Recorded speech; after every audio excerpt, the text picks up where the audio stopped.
प्रिय दर्शकों, प्रकृति का नियम है कि जो जैसा करेगा वैसा ही भरेगा। अगर किसी ने किसी के साथ अच्छा किया है तो समय आने पर उसे उसका फल जरूर मिलेगा, और यदि किसी ने बुरा किया है तो प्रकृति उसे अपने तरीके से सबक सिखाती है।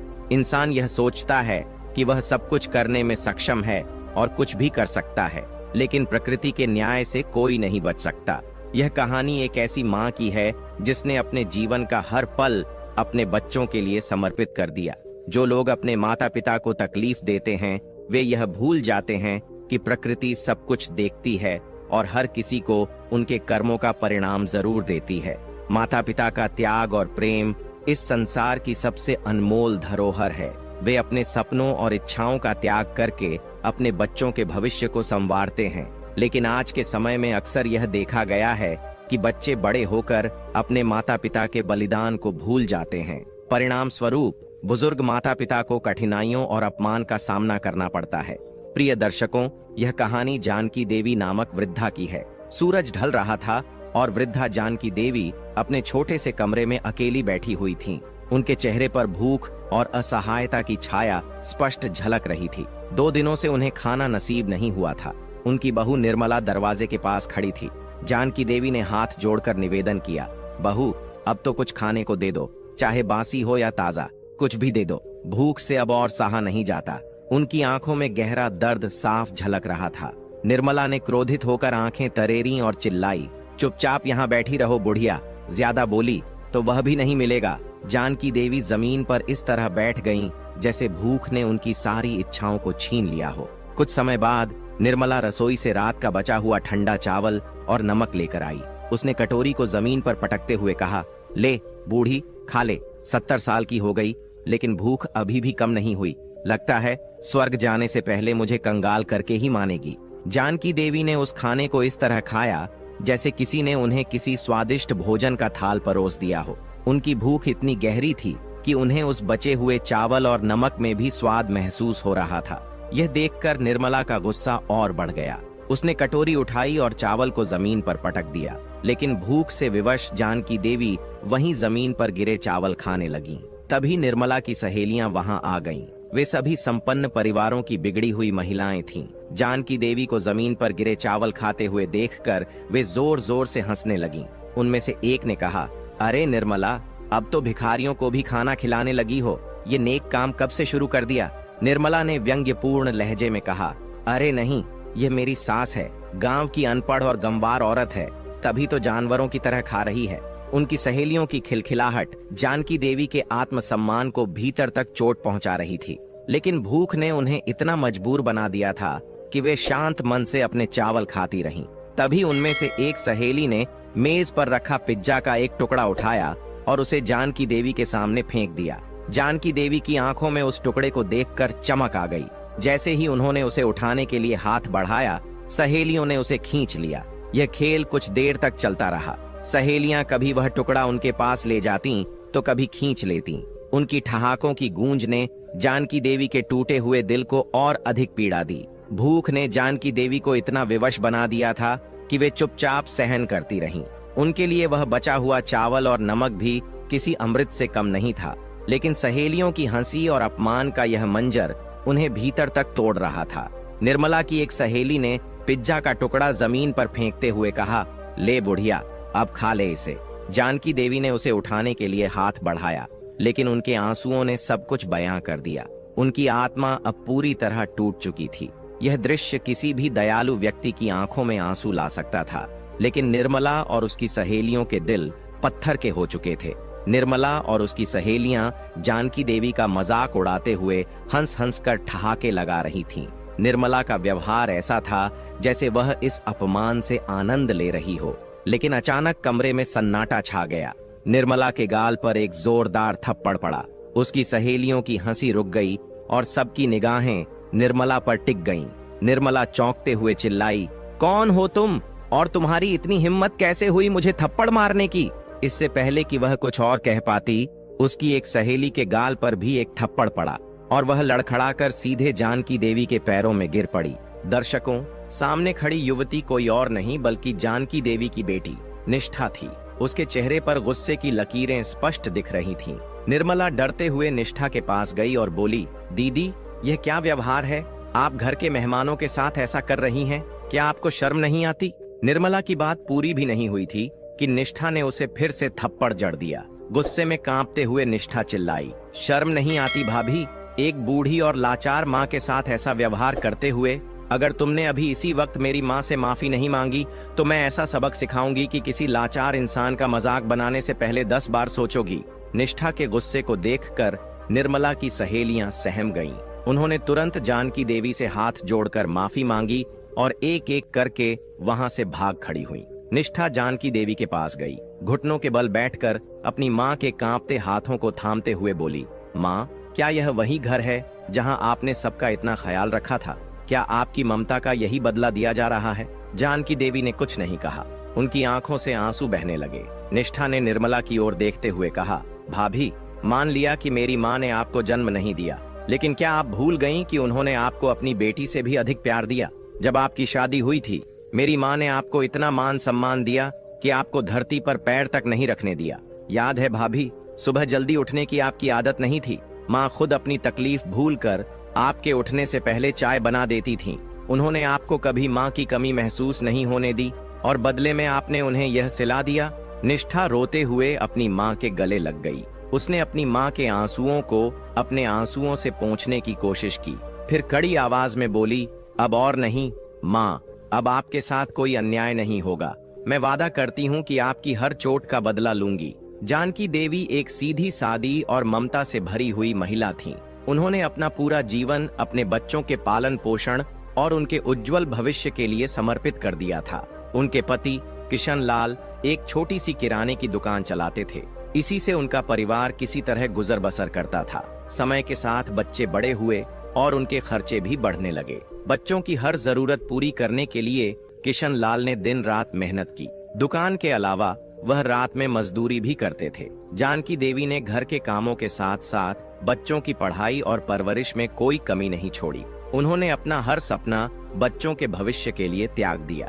जब उनकी दोनों बेटियां शादी योग्य हुईं, तो उन्होंने अपनी सारी जमा पूंजी खर्च कर दी और उनकी शादियां अच्छे घरों में कर दी। यह सोचकर कि बेटियों का घर बस जाएगा, वे बेटे के भविष्य और अपने बुढ़ापे का सहारा देखने का सपना देख रही थीं। लेकिन जैसे ही बेटे सुमित की शादी हुई, जानकी देवी और किशन लाल की जिंदगी में समस्याएं शुरू हो गईं। सुमित ने परिवार की जिम्मेदारियों से मुंह मोड़ लिया। घर और दुकान की पूरी जिम्मेदारी अब भी किशन लाल के कंधों पर थी। एक रात जब किशन लाल काम से लौट रहे थे तो एक तेज रफ्तार वाहन ने उन्हें टक्कर मार दी। उनकी मौके पर ही मृत्यु हो गई। यह हादसा जानकी देवी के जीवन का सबसे बड़ा झटका था। पति के बिना घर चलाना और बच्चों को संभालना उनके लिए बहुत कठिन हो गया। लेकिन इससे भी बड़ा दर्द तब हुआ जब उनकी बहू निर्मला धीरे धीरे पूरे घर पर अपना कब्जा करने लगी। सुमित ने किराने की दुकान को भी अपने नियंत्रण में ले लिया। हालांकि किशन लाल ने अपनी मृत्यु से पहले एक ऐसा कार्य किया था जिसका राज केवल उनकी बेटियां निष्ठा और माया को पता था। एक शाम जानकी देवी अपनी खाट पर लेटी हुई थीं। उनका पोता विशाल एक प्लेट में पकौड़े लेकर उनके पास आया। उसने पकौड़े खाते हुए अपनी दादी से कहा, दादी क्या आप खाओगी? ये बहुत स्वादिष्ट हैं। जानकी देवी ने पकौड़ों को देखा और उनके मन में खाने की लालसा जगी, लेकिन उन्होंने अपने पोते से कहा, नहीं बेटा तू ही खा ले, मैं नहीं खाऊंगी। विशाल ने बार बार कहा, दादी खा लो, लेकिन जब उन्होंने फिर मना कर दिया तो विशाल ने खुद एक पकौड़ा उनके मुंह में डाल दिया। जानकी देवी ने आंखें बंद करके उस पकौड़े का स्वाद लिया। महीनों बाद उन्हें ऐसा कुछ खाने को मिला था। तभी पीछे से किसी ने उनके बाल पकड़ लिए। जानकी देवी ने घबराकर आंखें खोलीं तो देखा कि निर्मला गुस्से से तमतमा रही थी। विशाल डर के मारे वहां से भाग गया। निर्मला ने जानकी देवी के बाल पकड़कर उन्हें खाट से नीचे गिरा दिया और चिल्लाई, तुझमें इतनी हिम्मत कैसे हुई बुढ़िया, मेरे बेटे के पकौड़े छीनकर खाने की? अगर बीमार पड़ गई तो इलाज का खर्च कौन उठाएगा? जानकी देवी ने रोते हुए कहा, बहू मैंने पकौड़ा नहीं खाया, वह तो विशाल ने जबरदस्ती मेरे मुंह में डाल दिया था। निर्मला का गुस्सा किसी तरह शांत होने का नाम नहीं ले रहा था। उसने जानकी देवी को पीटना शुरू कर दिया। चिल्लाते हुए वह बोली, तू कब से मेरे सिर पर बोझ बनी हुई है और अब मेरे बनाए हुए नियम भी तोड़ने लगी है। आज तुझे ऐसा सबक सिखाऊंगी कि तू कभी भूल नहीं पाएगी। वह लगातार जानकी देवी को फटकारती और पीटती रही। उनके दर्द से निकली कराहों की आवाजें भी उसे रोक नहीं पाईं। जब निर्मला का गुस्सा शांत हुआ तो उसने कहा, आज पूरे दिन तुझे खाने को कुछ नहीं मिलेगा। अब भुगत और याद कर कि पकौड़े का स्वाद कैसा होता है। जानकी देवी जमीन पर पड़ी रहीं। उनका शरीर दर्द से कांप रहा था। निर्मला की मार से जानकी देवी घंटों तक जमीन पर बेसुध पड़ी रहीं। उनका कमजोर शरीर इस अत्याचार को सहन करने में असमर्थ हो चुका था। करीब 1 घंटे बाद उनका पोता विशाल डरते डरते उनके पास आया। उसकी मासूमियत ने उसे हिम्मत दी कि वह अपनी दादी को पानी पिला सके। उसने उन्हें हल्के से उठाया और पानी पिलाया। जब जानकी देवी को होश आया तो उन्होंने धीमी आवाज में पूछा, तू ठीक तो है बेटा? लेकिन डर के कारण विशाल वहां से तुरंत भाग गया। भय ने उसे इतना डरा दिया था कि वह अपनी दादी के पास रुकने की हिम्मत नहीं जुटा सका। जानकी देवी लड़खड़ाते हुए उठीं और अपनी खटिया पर जाकर बैठ गईं। उनके शरीर पर चोटों के निशान और मन में गहरा दर्द था। अब उनका दिन केवल आंगन में या खटिया पर बिताना था। चाहे गर्मी हो, सर्दी हो या बरसात, उन्हें घर के अंदर जाने की अनुमति नहीं थी। जानकी देवी अक्सर मक्खियों को उड़ाते हुए अपने अतीत को याद करती थीं, जब यह घर उनकी ममता और प्रेम से भरा हुआ था। वही घर जो कभी उनका संसार था, अब उनके लिए जेल बन चुका था। उनका बेटा सुमित, जो अपने पिता द्वारा बनाई गई दुकान चला रहा था, दिन में कई बार उनके पास से गुजरता, लेकिन उसने कभी रुककर अपनी माँ से उनका हालचाल नहीं पूछा। निर्मला का व्यवहार अजीब था। जब जानकी देवी की बेटियां घर आती तो वह अचानक विनम्र और सेवा भाव से भरी महिला बन जाती। वह जानकी देवी की देखभाल करती, उन्हें साफ कपड़े पहनाती और तरह तरह के व्यंजन परोसती। लेकिन जैसे ही बेटियां अपने घर लौटती, निर्मला फिर अपने पुराने स्वरूप में लौट आती। वह दिन रात जानकी देवी से काम करवाती और उन्हें तरह तरह की यातनाएं देती। एक सुबह जब जानकी देवी को पता चला कि उनकी छोटी बेटी निष्ठा और बड़ी बेटी माया आने वाली हैं, तो उनके चेहरे पर खुशी की लहर दौड़ गई। उन्होंने सोचा, चलो 1 साल बाद कुछ अच्छा खाने को मिलेगा। बेटियों के आने से शायद थोड़ी राहत मिल जाएगी। दूसरी ओर निर्मला गुस्से में बड़बड़ा रही थी। इन लोगों को और कोई काम नहीं है जो बार बार मुंह उठाकर चली आती हैं। अब इनके साथ इस बुढ़िया की भी सेवा करो। अगर मेरा बस चलता तो इस बुढ़िया को कहीं भेज देती। न घर की है न घाट की, बस सबकी दुश्मन बनी बैठी है। निष्ठा का आने का समय शाम का था, लेकिन वह अचानक दोपहर में ही पहुंच गई। उसने अपने भैया भाभी को पहले से कोई खबर नहीं दी थी। उसका उद्देश्य सभी को चौंकाना था। जैसे ही निष्ठा ने घर में कदम रखा, उसने अपनी माँ को आंगन में खटिया पर लेटा देखा। उनकी दुर्दशा देखकर उसकी आंखों में आंसू भर आए। वह तुरंत अपनी माँ के पास गई और उनके हाथ पकड़कर धीरे से बोली, माँ, आप कैसी हैं? जानकी देवी ने अपनी बेटी को देखा, लेकिन कुछ कहने की हिम्मत नहीं जुटा पाई। माहौल को हल्का करने के लिए निष्ठा मुस्कुराते हुए बोली, ओहो, मैं तो बताना ही भूल गई, कल दीदी भी आ रही हैं। निर्मला ने चौंकते हुए पूछा, अरे वो क्यों? निष्ठा ने मुस्कुराते हुए कहा, पापा ने जो संपत्ति हमारे नाम पर रखी थी, हम चाहते हैं कि वह सब भैया के नाम कर दी जाए। आखिरकार पापा की जिम्मेदारी उन्होंने ही संभाली है और माँ की देखभाल भी वही कर रहे हैं। निष्ठा की बात सुनकर निर्मला के चेहरे पर खुशी की लहर दौड़ गई। उसने सोचा, चलो इस बुढ़िया को पालने का कुछ तो फल मिल रहा है। अब सारी संपत्ति हमारे नाम हो जाएगी। निर्मला ने मन ही मन निष्ठा को धन्यवाद दिया और उसे अपने जाल में फंसाने की योजना बनाने लगी। जानकी देवी ने निष्ठा की बात सुनी और भीतर ही भीतर बेहद आहत हुई। उन्होंने सोचा, मेरी भोली बेटियां, काश वे मेरी आंखों में झांक कर मेरा दर्द समझ पाती। काश वे अपने भैया भाभी का असली चेहरा देख पाती। मैं तो चुप हूँ, लेकिन अगर अब भी कुछ नहीं कहा तो सब कुछ गलत हो जाएगा। जानकी देवी का मन इस बात पर उलझा था कि उन्हें सच बताना चाहिए या नहीं। उन्होंने ठान लिया कि वह निष्ठा को सब कुछ बता देंगी, लेकिन फिर ख्याल आया, अगर मेरी वजह से बेटियों की जिंदगी में कोई मुसीबत आई तो मैं खुद को कभी माफ नहीं कर पाऊंगी। यह सोचकर उन्होंने चुप रहना ही बेहतर समझा। रात को जब सब सो रहे थे, निर्मला दबे पांव आई और जानकी देवी को जगाकर बाहर चलने को कहा। डरते डरते जानकी देवी उसके पीछे चल पड़ी।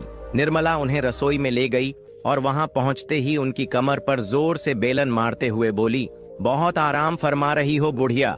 अगर तुमने अपनी जुबान खोली तो याद रखना तुम्हारे साथ क्या होगा। यह मार पिछली बार की तुलना में ज्यादा दर्दनाक होगी। निर्मला की आंखों में क्रोध भरा हुआ था। उसने कहा, एक बार तुम्हारी बेटी अपने हिस्से की संपत्ति छोड़ दे तो मुझे यह नाटक करने की जरूरत भी नहीं पड़ेगी। जानकी देवी ने हाथ जोड़कर कहा, बहू, मैं कुछ नहीं कहूंगी, बस मुझे मत मारो। उनकी आवाज में दर्द और बेबसी थी। इस घटना के बाद जानकी देवी ने अपने दिल का दर्द भीतर ही दबा लिया।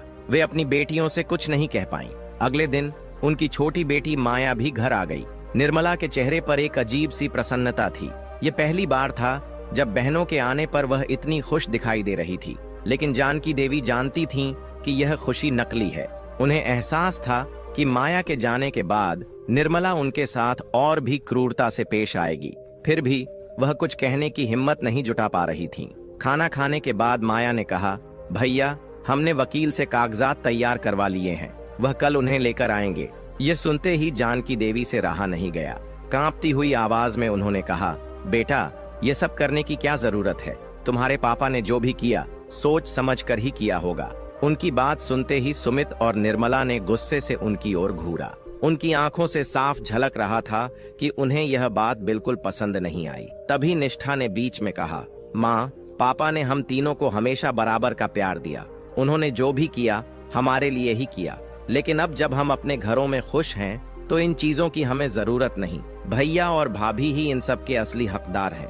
आखिरकार पापा की सारी जिम्मेदारियां भैया ने ही संभाली हैं और अब आपकी देखभाल भी वही कर रहे हैं। निष्ठा की बात सुनकर सुमित और निर्मला के चेहरे पर खुशी की लहर दौड़ गई। वे दोनों मन ही मन प्रसन्न हो रहे थे। निर्मला ने सोचा, एक बार ये बहनें अपनी संपत्ति छोड़ दें तो मैं इन्हें हमेशा के लिए इस घर से दूर कर दूंगी। सुबह निष्ठा और माया ने निर्मला से कहा, भाभी, हम माँ के लिए बाजार से कुछ सामान लेने जा रहे हैं, पता नहीं फिर कब आना होगा, इसलिए इस बार माँ के लिए पूरी व्यवस्था करके जाएंगे। और हाँ, 1 घंटे में हम वकील को लेकर भी लौटेंगे। यह सुनकर निर्मला के मन में लालच जाग उठा। उसने सोचा, इन बहनों से जल्द कागजों पर हस्ताक्षर करवा लूं ताकि यह घर पूरी तरह से हमारा हो जाए। जैसे ही दोनों बहनें घर से बाहर गईं, निर्मला ने अपने असली रंग दिखाने शुरू कर दिए। उसने अपना गुस्सा जानकी देवी पर निकालना शुरू कर दिया। निर्मला उनके पास गई, अपने हाथ में पनीर का एक टुकड़ा लिया और व्यंग्यात्मक स्वर में बोली, ले बुढ़िया, तुझे पनीर के पकौड़े खाने का बहुत शौक है ना? देख कितना बड़ा पनीर का टुकड़ा लाई हूँ, खा ले। इसके बाद उसने उस पनीर के टुकड़े पर ढेर सारी लाल मिर्च पाउडर डाल दी और क्रोधित होकर बोली, अब खा इसे। जानकी देवी ने डरते हुए कहा, बहू, इतनी मिर्च मैं नहीं खा सकती, मेरी बेटियां भी यहाँ नहीं हैं जो मुझे बचा लेंगी। उन्होंने हाथ जोड़ते हुए निवेदन किया, बहू, एक बार तूने मुझे जबरदस्ती खराब खाना खिलाया था जिससे मैं 15 दिन तक बीमार रही। अब इतनी मिर्च से मैं मर जाऊंगी। अगर मर गई तो भी चलेगा, लेकिन अगर बच गई तो बहुत तड़पूंगी। बहू, ऐसा अन्याय मत करो। अगर तुम्हें मुझसे इतना कष्ट है तो मुझे जहर लाकर दे दो, मैं खाकर हमेशा के लिए तुम्हें छोड़ दूंगी। लेकिन ऐसे रोज रोज मुझ पर अत्याचार मत करो। आखिर मैंने तुम्हारा क्या बिगाड़ा है?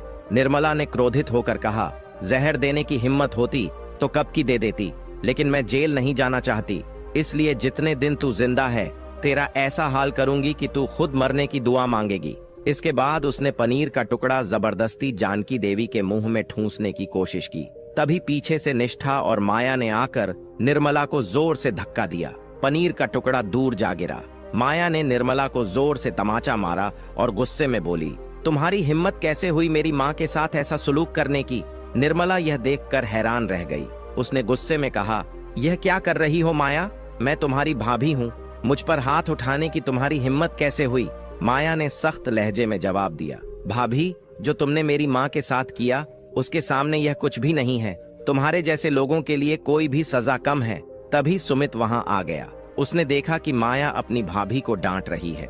निर्मला ने तुरंत रोने का नाटक करते हुए कहा, देखिए जी, आज ये बहनें छोटी होकर अपनी भाभी पर हाथ उठा रही हैं। मैंने इनकी कितनी देखभाल की, लेकिन आज ये मुझे मार रही हैं। सुमित ने गुस्से में माया से पूछा, यह सब क्या हो रहा है? तुम लोग यहाँ क्या करने आई हो? माया ने शांत लेकिन दृढ़ स्वर में कहा, हम अपनी माँ के सम्मान के लिए यहाँ आए हैं। सुमित ने व्यंग्यपूर्ण लहजे में कहा, यह घर मेरा है और यहाँ अब सिर्फ मेरा और निर्मला का हुक्म चलेगा। अगर तुम्हें कोई परेशानी है तो अपनी माँ को अपने साथ ले जाओ। और हाँ, मुझे पता है कि तुम लोग वकील के साथ मेरी दुकान पर गई थीं। तुमने अपना हिस्सा मेरे नाम कर दिया है। अब मुझे तुम्हारी किसी चापलूसी की जरूरत नहीं। यह सुनकर निष्ठा और माया हंस पड़ी। निष्ठा ने कहा, भाई, आपको लगता है कि हमने अपना हिस्सा तुम्हारे नाम कर दिया है? असल में हम वकील के साथ इसलिए गए थे ताकि तुम्हारे और भाभी के खिलाफ अपनी योजना को सफल बना सकें। हमें पता था कि तुम दोनों चालाकी करोगे, इसलिए हमने तुम्हारे सामने ऐसा दिखावा किया। सुमित और निर्मला के चेहरे पर चिंता साफ नजर आ रही थी। निष्ठा ने कहा, भाभी, आपको याद है वो दिन जब विशाल ने माँ को पकौड़ा खिलाया था? उसी दिन मैंने आपकी सारी बातें सुन ली थीं। उसी समय मुझे समझ में आ गया था कि आप माँ के साथ कितना बुरा व्यवहार करती हैं। उस समय मैंने माया दीदी को फोन किया और यह योजना बनाई कि आपको सबक सिखाया जाए। निर्मला ने घबराते हुए पूछा, यह क्या योजना है? तुम लोग यहाँ क्या करने आए हो? निष्ठा ने गंभीर स्वर में कहा, भाभी, हम चाहते तो उसी दिन यहाँ आकर आपको बेनकाब कर देते, लेकिन इसमें उतना मजा नहीं आता। अब आपकी असलियत सभी को पता चलेगी। निष्ठा ने अपनी जेब से फोन निकालते हुए कहा, वह दिन जब आपने माँ को मारा था, उस समय मेरे फोन में सब कुछ रिकॉर्ड हो रहा था, और आज आपके किए गए अत्याचार का वीडियो भी मैंने रिकॉर्ड कर लिया है।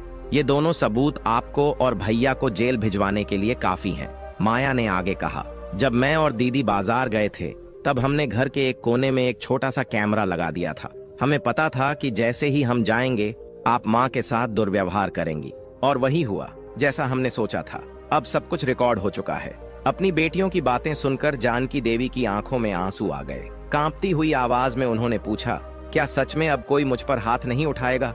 निष्ठा ने उनकी ओर प्यार से देखा और कहा, नहीं माँ, अब कोई आपको छू भी नहीं सकता। अगर किसी ने ऐसा करने की कोशिश की तो हम उसे ऐसा सबक सिखाएंगे जो वह जिंदगी भर नहीं भूल पाएगा। जानकी देवी ने गहरी सांस लेते हुए कहा, जानती हो बेटा, जब वह मुझे मारती थी तो मैं 2-2 दिन तक बिस्तर से नहीं उठ पाती थी। कभी कभी तो दर्द इतना बढ़ जाता था कि उल्टियां होने लगती थीं। माया की आंखों में आंसू भर आए। उसने कहा, माँ, आपने हमें पहले यह सब क्यों नहीं बताया? आप इतने अत्याचार सहती रहीं और चुप रहीं। जानकी देवी ने धीरे धीरे कहा, बेटा, मुझे डर लगता था। मुझे लगता था कि अगर मैंने कुछ कहा तो वे मुझे घर से बाहर निकाल देंगे, और अगर मुझे उन्होंने घर से निकाल दिया तो मैं कहाँ जाती? मैं तुम्हारे ससुराल जाकर तुम्हारी जिंदगी में बोझ नहीं बनना चाहती थी। कांपती हुई आवाज में जानकी देवी ने कहा, मैं तो फिर भी सह लेती थी, लेकिन उस दिन जब तुम्हारे भाई ने मुझे मारा तो मुझे अपनी हड्डियों के छटकने की आवाज सुनाई दी। उसने लोहे की बाल्टी से मेरे सिर पर मारा था। मुझे लगा उस दिन मैं मर जाऊंगी। अपनी माँ की बातें सुनकर दोनों बहनों की आंखें गुस्से और दुख से भर गईं। निष्ठा ने कहा, माँ, अब आपकी हर चोट का हिसाब होगा। हम इन दोनों को ऐसी सजा दिलवाएंगे कि कोई और बेटा या बहू अपनी बूढ़ी माँ के साथ ऐसा करने की सोच भी नहीं सके। माया ने निर्मला और सुमित की ओर घूरते हुए कहा, तुम दोनों ने जो किया है उसके लिए जेल जाना ही होगा। अब तुम अपने कर्मों का परिणाम भुगतोगे। निर्मला और सुमित के चेहरे पर डर साफ दिख रहा था। निर्मला तुरंत निष्ठा के पैरों पर गिर पड़ी और रोते हुए कहने लगी, दीदी, हमें माफ कर दो, हमसे गलती हो गई। ये सब हमारे लालच और गुस्से के कारण हुआ। हम वादा करते हैं कि अब से माँ के साथ अच्छा व्यवहार करेंगे, बस हमें जेल मत भेजो। लेकिन माया ने सख्त स्वर में जवाब दिया, भाभी, जब आप माँ को पीटती थीं, तब क्या आपको यह ख्याल आया था कि आप कितनी बड़ी गलती कर रही हैं? माँ की हर चीख और आह आपके कानों में गूंजी होगी, लेकिन फिर भी आपने उन पर अत्याचार किया। अब माफी मांगने से कुछ नहीं होगा। इतने में दरवाजे पर दस्तक हुई। निष्ठा ने दरवाजा खोला तो देखा पुलिस खड़ी थी। उसने पुलिस को अंदर बुलाया और कहा, यही वे लोग हैं जिन्होंने हमारी माँ को प्रताड़ित किया। हमारे पास उनके खिलाफ सबूत भी हैं। पुलिस ने निर्मला और सुमित को हिरासत में ले लिया। निर्मला गुस्से और डर से चिल्लाते हुए बोली, दीदी, हमें माफ कर दो। हम वादा करते हैं कि अब से माँ का ध्यान रखेंगे। कृपया हमें जेल मत भेजो। लेकिन निष्ठा ने सख्त लहजे में जवाब दिया, अब बहुत देर हो चुकी है। आपको अपने कर्मों का फल भुगतना ही होगा। पुलिस के जाने के बाद जानकी देवी की आंखों में आंसू थे। उन्होंने अपनी बेटियों की ओर देखा और कांपती हुई आवाज में पूछा, बेटा, क्या अब सच में कोई मुझ पर हाथ नहीं उठाएगा? निष्ठा ने उनकी ओर प्यार से देखा और कहा, नहीं माँ, अब आपको कोई छू भी नहीं सकता। अब आप इस घर में सम्मान और सुकून के साथ रहेंगी। जानकी देवी ने रोते हुए कहा, जानती हो बेटा, जब वे मुझे मारते थे तो मैं पूरी रात दर्द से तड़पती रहती थी। कभी कभी तो ऐसा लगता था कि मैं मर जाऊंगी। माया ने अपनी माँ को गले लगाते हुए कहा, माँ, अब आपको कोई दर्द नहीं सहना पड़ेगा। हम आपके लिए हर संभव प्रयास करेंगे। निष्ठा और माया ने अपनी माँ के लिए तुरंत एक सहायिका नियुक्त कर दी जो हर समय उनकी देखभाल कर सके। उन्होंने यह भी तय किया कि वे हफ्ते में कम से कम 2 बार अपनी माँ से मिलने आएंगी। निर्मला और सुमित को जेल की सजा हो गई। वहां उन्होंने अपने किए हुए अन्याय और अपराधों के लिए पश्चाताप किया। लेकिन जब वे अपनी सजा पूरी करके घर लौटे और माँ से माफी मांगने आए तो जानकी देवी ने दरवाजा बंद कर दिया। उन्होंने कड़े शब्दों में कहा, तुम दोनों के लिए अब इस घर में कोई जगह नहीं है। मेरे लिए मेरा बेटा और बहू अब मर चुके हैं। अब जानकी देवी अपने घर में शांति और सम्मान के साथ रहने लगीं। उनकी बेटियां और दामाद उनका बहुत ख्याल रखते थे। उनकी जिंदगी में अब कोई डर या पीड़ा नहीं बची थी। मित्रों, इस कहानी ने हमें यह सिखाया कि माता पिता हमारे जीवन का आधार होते हैं। उनके साथ किया गया हर अच्छा या बुरा व्यवहार हमारे भविष्य को प्रभावित करता है। इसलिए हमें हमेशा अपने माता पिता का आदर करना चाहिए और उनकी सेवा करनी चाहिए। जानकी देवी की यह कहानी केवल एक उदाहरण है। यह हमें यह याद दिलाती है कि माता पिता के साथ किया गया हर आचरण ईश्वर के सामने जाता है। उनके साथ अच्छा व्यवहार करना हमारा सबसे बड़ा धर्म है। दोस्तों, यदि यह कहानी आपके दिल को छू गई हो तो इसे दूसरों के साथ साझा करें। अपने माता पिता का आदर करें, उनकी सेवा करें और उनके जीवन को खुशहाल बनाएं। तो प्रिय भक्तों, इस कथा के बारे में आपके क्या विचार हैं? कृपया अपनी अनमोल राय हमें कमेंट बॉक्स में जरूर बताएं। हम आशा करते हैं कि यह कथा आपके मन को भा गई होगी और आपको आध्यात्मिक प्रेरणा मिली होगी। अगर यह कथा आपको पसंद आई हो तो कृपया वीडियो को लाइक करें, चैनल स्पिरिचुअल ज्ञान सागर को सब्सक्राइब करें।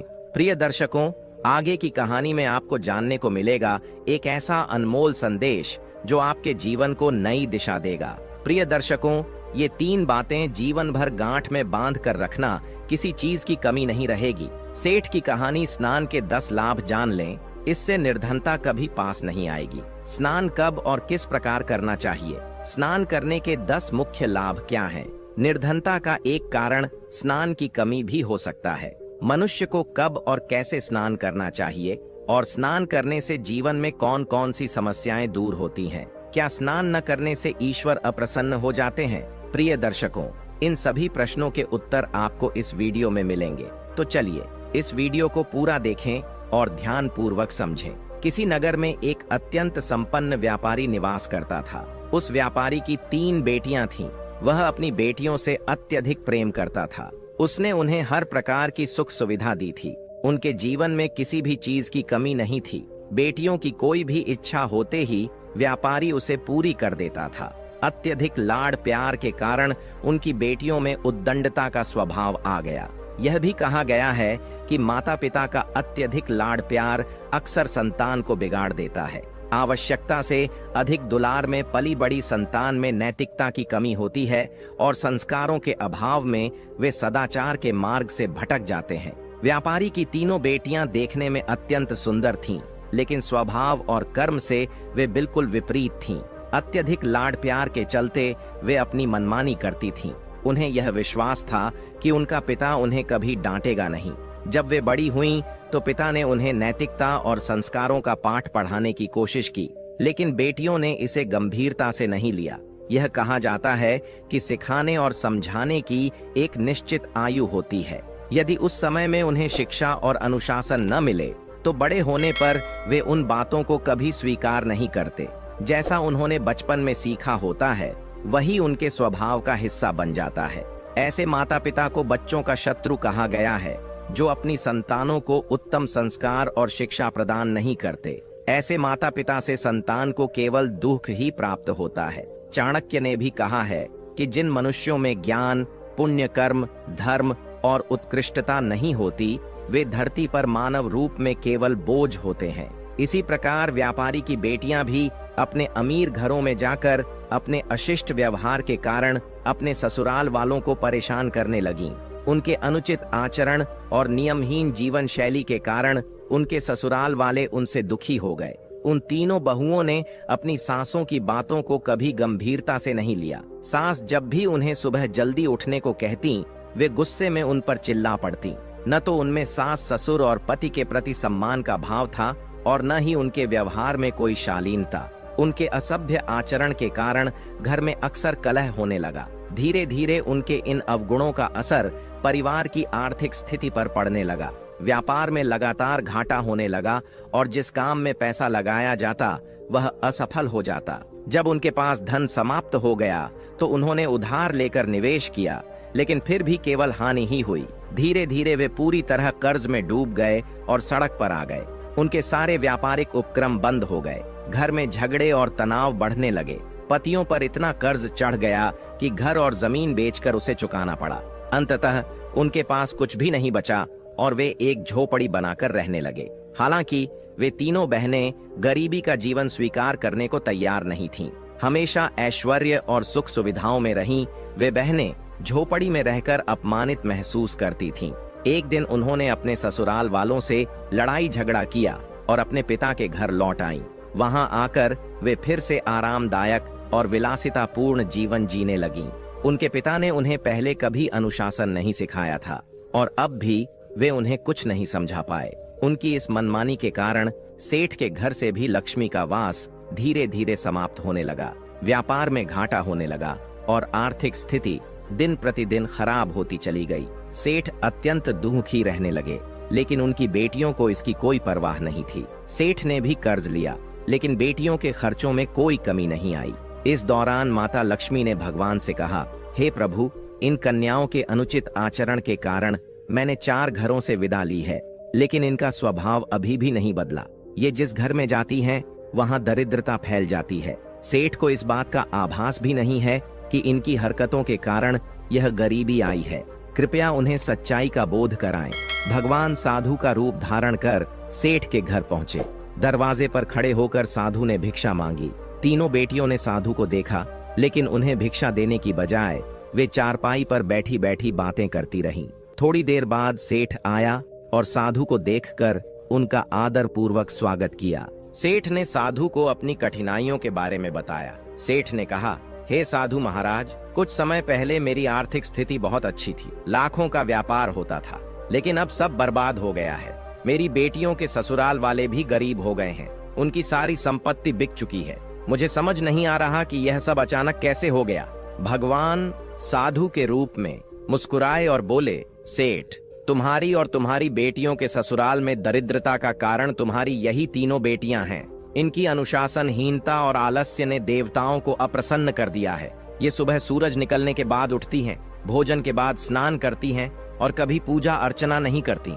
इनके रहन सहन के कारण घर का माहौल दूषित हो गया है। इनके अपवित्र आचरण के कारण रोग, शोक और दरिद्रता छा गई है। सेठ ने पूछा, हे साधु महाराज, हम अपनी स्थिति को कैसे सुधार सकते हैं? साधु ने कहा, हे सेठ, यदि तुम्हारी बेटियां मेरी बातों का पालन करें तो वे पुनः समृद्ध हो सकती हैं। मैं तुम्हें स्नान से संबंधित कुछ बातें बता रहा हूँ। इन्हें ध्यान पूर्वक सुनो और याद कर लो। स्नान 4 प्रकार के होते हैं: देव स्नान, आर्ष स्नान, मनुष्य स्नान और पिशाच स्नान। ब्रह्म मुहूर्त में किया गया स्नान ब्रह्म स्नान कहलाता है। यह रात्रि के अंतिम प्रहर में किया जाता है और इसे सर्वश्रेष्ठ माना गया है।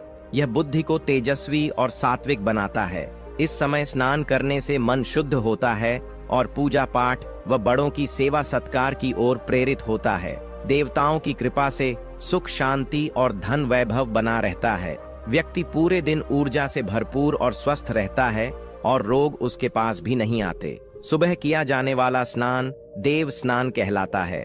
यह भी उत्तम स्नान माना गया है। सूर्य उदय से लेकर 1 घंटे के भीतर किया गया स्नान मनुष्य स्नान कहलाता है, जो ठीक ठाक माना गया है। चौथा प्रकार है पिशाच स्नान, जो सूर्य निकलने के 2 घंटे बाद से लेकर पूरे दिन तक किया जाता है। यह स्नान करने वाला व्यक्ति आलसी और नकारात्मकता से भरा रहता है। शुभ कर्मों का विचार भी उसके मन में नहीं आता।